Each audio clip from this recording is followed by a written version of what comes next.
Hello guys, তোমরা আমাকে বলবে আমি কি কি ড্রয়িং করব।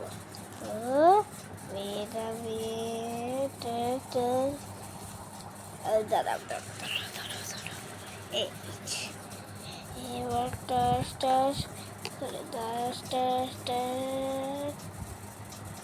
কেমন হয়েছে গাইস বলো তো। আর তোমরা কি এখন একটা ম্যাজিক দেখতে চাও?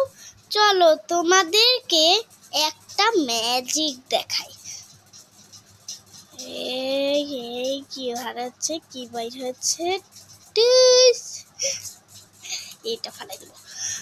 আর তোমরা, আমি ভুলবশত না এখানে দিয়ে ফেলেছিলাম, তার কারণে আমার এই সাইডটা কেটে আসে। আমি প্রতিটা ড্রয়িং এই সাইডটা কাটি, সবসময় একটু কাটি, সুন্দর লাগে এতে। তোমরাও কাটবে। আর কি কাটবো বলে দিও। আর গাছ